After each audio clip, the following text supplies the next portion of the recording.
Plan చేసుకోవాలి అంతే కదా.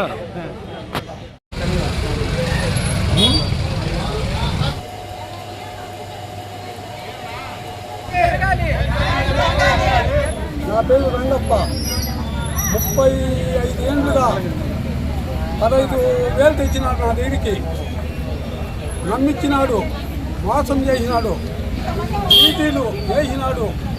టైం ప్రకారం అందరికి ఇస్తా వచ్చి ఇప్పుడు మాది అంగడి ఉంది బంగారు షాపు. నా దగ్గర గోల్డ్ ఎక్కువ పోయినాడు. చీటీలు వేసి ఫస్ట్ 4 చీటీలు వేసాం సార్ 10 లక్షలు. మావే కాదు మా బంధువులు మొత్తం కూడా కలిసి మేము వేసాం చీటీలు.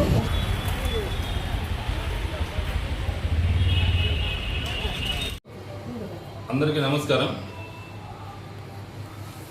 మార్చి 7న మనకు ఒక కంప్లైంట్ వచ్చింది. దాంట్లో భాగంగా 49/26 అనే కేసు రిజిస్టర్ చేయడం జరిగింది. దాంట్లో అది చిట్ ఫండ్ యాక్టు. దాంట్లో ఒక 7 మంది ముద్దాయిల పైన మనకు కంప్లైంట్ ఇవ్వడం జరిగింది. దాన్ని కేసు రిజిస్టర్ చేసి ఇన్వెస్టిగేషన్ చేస్తున్నాం. దాంట్లో కొంతమంది బాధితులు ఒక అన్రిజిస్టర్డ్ చిట్ ఫండ్లో అమౌంట్ పెట్టడం వల్ల లాస్ అయ్యి వాళ్ళు అబ్స్కాండ్ అయిపోయినారు సార్, మాకు ఇవ్వలేదు అని చెప్పి వాళ్ళు మనకు ఒక కంప్లైంట్ వచ్చింది. దానిపైన కేసు రిజిస్టర్ చేసి ఇన్వెస్టిగేషన్ చేస్తున్నాం. దాంట్లో మన దగ్గరికి వచ్చిన వాళ్ళని వాళ్ళ స్టేట్మెంట్ తీసుకొని వాళ్ళ దగ్గర ఉన్న ఎవిడెన్స్ ఏవైతే డాక్యుమెంటెడ్ అంటే వాళ్ళు రాయించిన స్లిప్పులు కావచ్చు, బుక్స్ కావచ్చు, అది ఏమన్నా కానీ అలాంటివన్నీ కూడా సీజ్ చేయడం జరిగింది.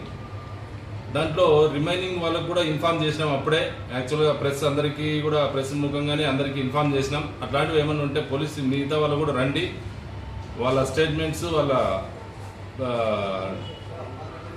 తీసుకొని మేము వాళ్ళను కూడా విక్టిమ్స్గా గుర్తించి కేసులో వాళ్ళు కూడా విట్నెస్ ఉండే విధంగా చేస్తామని చెప్పడం జరిగింది. దాంట్లో కొంతమంది అయితే వచ్చారు, ఇంకా కొంతమంది ముందుకు రాలేదు. వాళ్ళు దీంట్లో ఇమ్మీడియట్గా డబ్బులు ఇప్పిస్తామని చెప్పి కొందరు ఏదో మాయమాటలు చెప్పడం వల్ల వాళ్ళు వేరే వాళ్ళ మాటలు నమ్మి కొంత వేరే కామెంట్స్ చేయడం జరిగిందని చెప్పి తెలిసింది.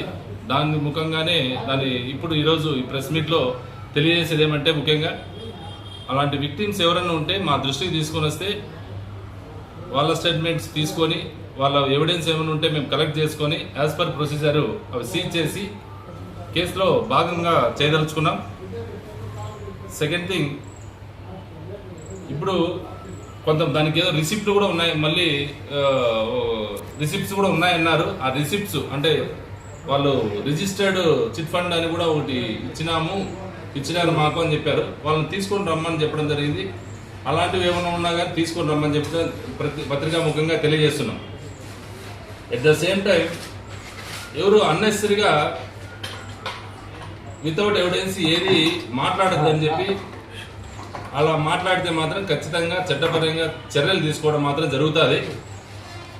కాబట్టి దాన్ని దృష్టిలో పెట్టుకొని ఏమన్నా ఉంటే మీకు డౌట్స్ ఏమన్నా ఉంటే అవి పోలీస్ స్టేషన్లో నేను కానీ మా ఎస్ఐ గారు కానీ ఇక్కడే ఉంటారు.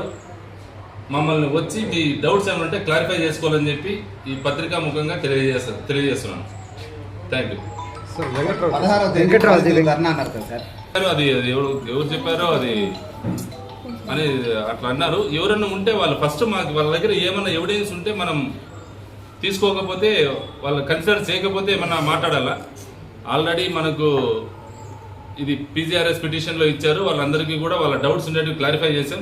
ఎవరన్నా ఉంటే మీ ద్వారా కూడా మీడియా ద్వారా తెలియజేసేది అదే.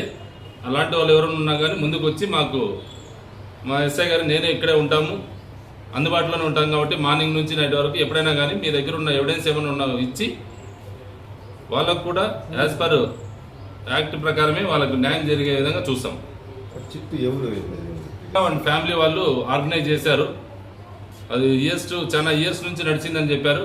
అది ఉన్నటువంటి ఆల్ ఆఫ్ సడన్ వాళ్ళు ఇది ఎత్తేసి వెళ్ళిపోయారని చెప్పి మనకు కంప్లైంట్.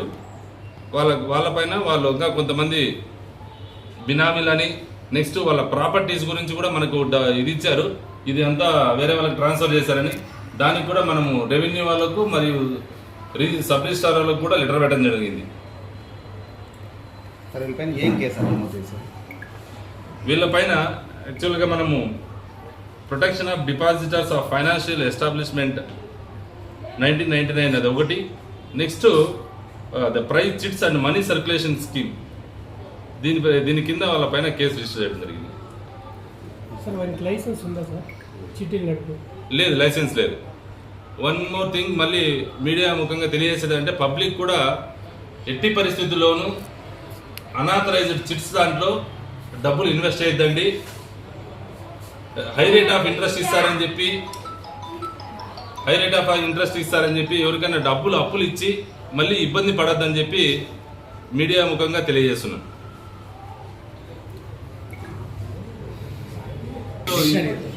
అన్ని కేసెస్లో మనం చూసేది ఏంటంటే సార్ 10 years 20 years నుంచి ఎటువంటి ఇంటరప్షన్ లేదు, సడన్గా ఇట్లా జరిగింది అని చెప్పేది మనకు వినపడే మాట. కాబట్టి అది అట్లాంటి అన్రిజిస్టర్డ్ కావచ్చు, లేకపోతే ఇట్లా లూరుడు అంటే ప్రలోభ పెట్టే స్కీమ్స్ అన్ని కూడా ఫస్ట్లో బాగానే ఇచ్చింటారు, దాన్ని చూసి అట్రాక్ట్ అవుతారు కాబట్టి ఆ విధంగా చేస్తారు. దాన్ని నమ్మి ఇన్వెస్ట్ చేస్తే మాత్రం అది ఖచ్చితంగా దివాలా తీస్తాయి. అట్ ద సేమ్ టైం అట్లాంటివి ఏమైనా ఉన్నా కూడా పోలీస్ దృష్టికి తీసుకురండి, వాళ్ళపైన కూడా యాక్షన్ తీసుకుంటాం. Thank you. దీనిపైన ఏదన్నా ప్రజెంట్ మనకి దీంట్లో అన్ని మనం ఎవిడెన్స్ అయితే కలెక్ట్ చేసినాం, ఎక్సెప్ట్ ఒక రిజిస్టర్లో మాత్రమే సీజ్ చేయాల్సి ఉంది. అది అయిందంటే మ్యాక్సిమం మనం ఇన్వెస్టిగేషన్ కంప్లీట్ అవుతుంది. ఆ రిజిస్టర్స్ కోసం అసలు ముద్దాయిలు దొరికితే వాళ్ళ దగ్గర నుంచి సీజ్ చేయాల్సి ఉంటుంది. అది దొరికిన వెంటనే ఇన్వెస్టిగేషన్ కంప్లీట్ చేస్తాం, చేసి కోర్టుకు అయితే ప్రొడ్యూస్ చేస్తాం.